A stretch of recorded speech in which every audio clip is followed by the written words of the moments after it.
Perfect. Thank you. Thank you. Hello, everyone. All right. All right. Well, I'm going to go right into it and get started. Time is definitely a factor, and we're going to pay attention to that. All right. I'm just going to start off. The first thing I want you all to do is just to picture in your mind what a mom is. And so I want you to get that idea in your mind, not necessarily like a picture of a person, but your idea of what a mom is. And I just want you to kind of give me a small thumbs up when you have that idea. All right. So I see a few thumbs. So although there's about 100 of us in here, there are 1,000 different ideas that kind of run through our head when we think about what a mom is. When you thought about what a mom was, did you think about the fact that a mom is actively involved? And if you didn't think about the fact that a mom is actively involved, I guarantee you that right now, you're thinking about the fact that a mom is actively involved. And I want you to think about, what does it mean to be actively involved? Take a few seconds and just think about it. Then I wonder, the last question that I have is, when you thought about being a mom, did you think about the fact that a mom has to balance life? Right? When you think about balancing life, I want you to think about, what does that look like?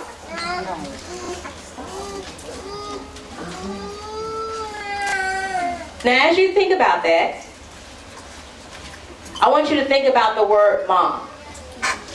The word mom is spelled, as we know, M-O-M, right? Simple, we see it all the time. And we have heard plenty of people say that if you turn that word mom upside down, you get the word what? Wow. You get the word wow. And that's exactly what you get when you think about a mom. You think about that wow factor. You think about the wowness of being a mom.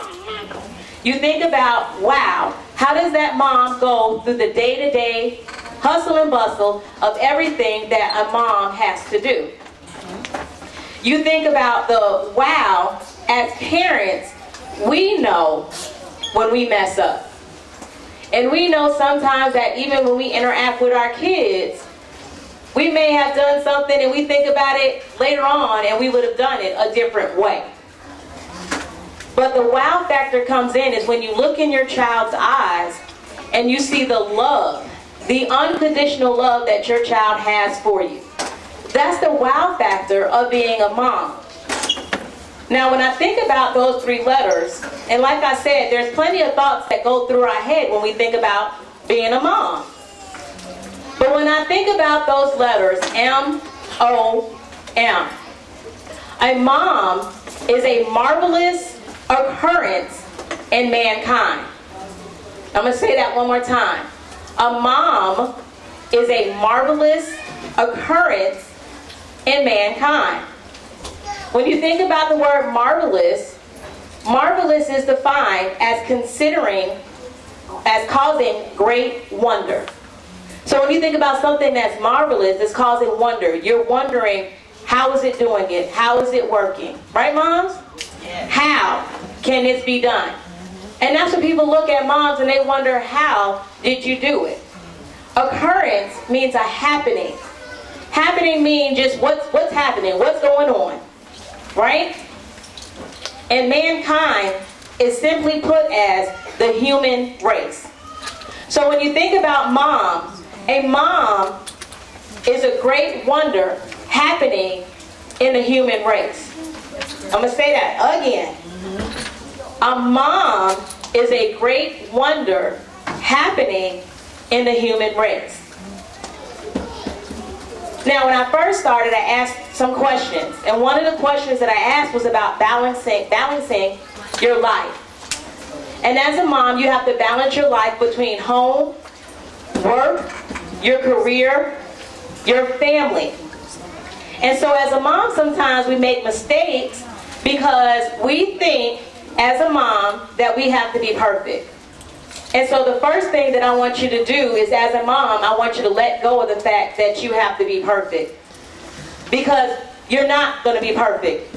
We are going to mess up as a mom. And guess what? It is going to be okay. And you also have to stop thinking that it's a mess up, because it's not a mess up. It happened. So get rid of the thought of being perfect. See, like me, I think when I go home, you see those pictures and you see on TV it looks 100% perfect. Everything has a place, everything is in order, and their house is spick and span clean. But as a mom, understand that if it's not spick and span clean, it's okay. Because eventually you're going to get to it. And that's some of the ideas that we have in our mind as a mother, that we have to be perfect. Everything has to be on. Our kids have to be dressed to perfection. Everything has to be lined up. And that's the first thing that we have to let go, is letting go of perfection. We also have to understand that we have a support system. And that support system is used. And some of us may think, oh, okay, well, I don't have a support system. I moved here from wherever I moved here from, and it's only me. I guarantee you that you have a support system that you have never thought about. I know that as a mom, like, I don't like to spend money. I don't like to shop. I'm one of those odd people. I don't want to go shopping. I don't want to buy new clothes for the kids. But sometimes you have to. And sometimes when I make up in my mind that I'm going to do something, something else happens. Now, I said that we have to balance home, work, career, and our family, but most importantly, we have to balance our relationship. In that, our most important balance is our relationship with God. And I'm going to say that because the next part that I'm going to say is that support system that you have sometimes may not be people. At those times when I finally decided in my brain that I'm going to go shopping, well, as soon as I walked into the school, or I walked into church, or I walked into a place, somebody looked at me and was like, I was thinking about you. I have 3 bags of clothes sitting at my house. Can you come get them? That's a support system. And we all have a support system. And we all need to know that it does exist, and that we don't do it by ourselves. And you don't have to do it by yourself. The school is even a support system. As a mom, we have to be prepared, and we have to be organized. Now, as far as being prepared, our preparedness comes, and sometimes, how many of us have wanted to prepare but we didn't get to prepare? Right, and that goes back to that being perfect, that if we are not prepared, it's okay, because we still can prepare. And as far as being organized, I'm going to be honest with you. I can tell you, pull out a calendar, write it down, and keep it, but unless you look at that calendar is not for you. Calendars are not for me. Calendars are not for everybody, but I can tell you that you can pray about it and you can research it. How many of y'all go on YouTube? Nobody don't go on YouTube for real. All these people in here, I know y'all on Facebook. I know you go on YouTube. How many of y'all go on YouTube? Exactly. So if you change those same resources that we have and change them to benefit you, you can go on YouTube and begin to see how to be organized, how to put stuff in a place. Believe it or not, they have it on YouTube. I had to do the research on it. And it has it. And as far as being prepared, like I said, sometimes you will and sometimes you won't, but you just have to have a backup plan. As far as TV and electronics, we have to understand that they're not as important as we think they are. Facebook is not that important. Sometimes we say we don't have the time, but really we take our time to do other things that we may not need to do. But all in all, as a mom, we create those moments. We create those moments with our kids that let them know no matter how busy we are, no matter what we have to do, they are still our top priority.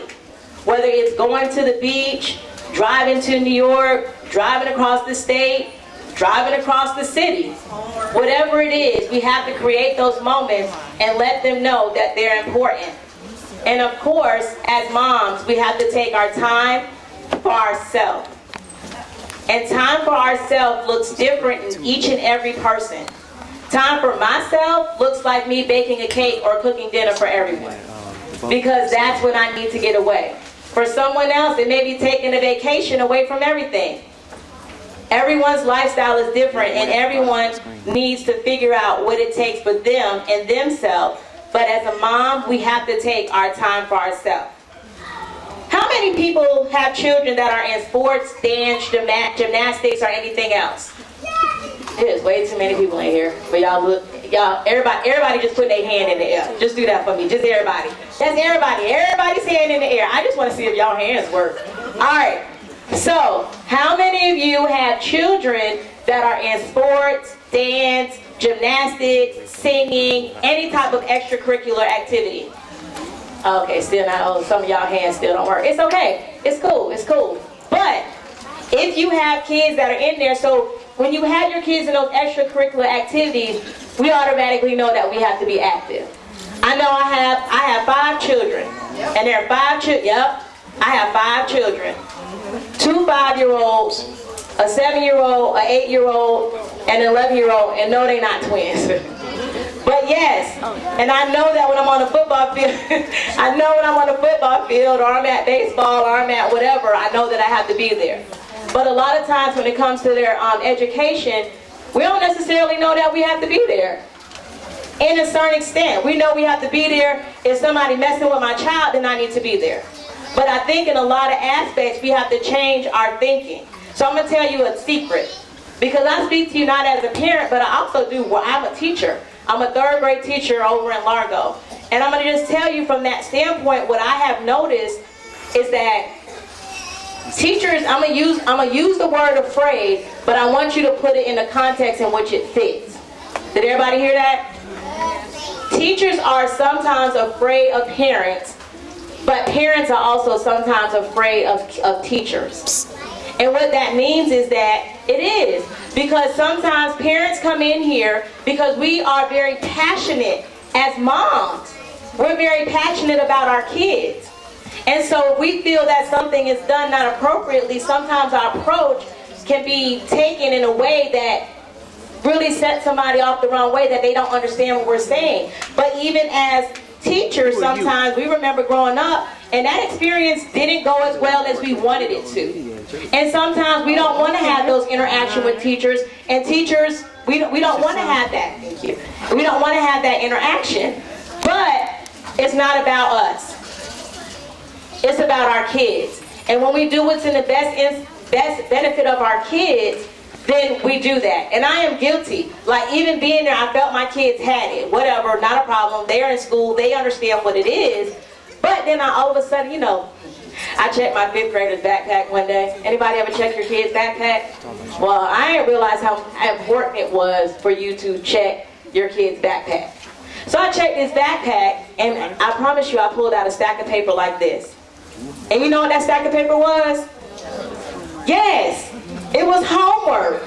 It was homework that he did not do. Real talk. I am right there, and it's a stack of homework he didn't do. And so it had to change even my perspective of how I interact with my son and his education. And so some of the things is check their backpack. Stay in contact with the teachers, because it's so vital, it's so important. Not just about their behavior, about everything. What they're doing and how they're doing it. And check their backpack. Absolutely check their backpack. The scripture in Proverbs 31:29 through 30 says, Many women do noble things, but you surpass them all. Charm is deceptive and beauty is fleeting, but a woman who fears the Lord is to be praised. Amen. Every mom's role is different in their life. Mine, I am Shaquana Quan Reese. I'm a mother, I'm a teacher, I am a business owner of 3 different businesses. I really do have 5 children. I do. I have 5 children, and I just recently finished with my master's degree and graduated. Well, thank you. But I say all that to say, we all have sleepless nights. We all think that the sacrifices that we make are our own sacrifices. But they're the sacrifices that benefit our families. They're the sacrifices that are needed in our life to make a better life for our kids. Sometimes we may not understand why I'm up for 48 hours and I still have to go to work and I still have to decorate for an event and take pictures and do video or whatever else it is that you do in your life. But it is real, and we have to have that passion as being a marvelous occurrence in mankind. I am a mom like you, and you are a mom just like me. And as moms, we can do absolutely anything that we set our mind to. Whether we're the natural mom, the grandmother, the auntie, the fill-in, whatever it is that we are held accountable for these for our children. For our children, we're held accountable. So I just want to say thank you, and I wish you all, I hope you all, have a very happy Mother's Day. Thank you, Ms. Reese.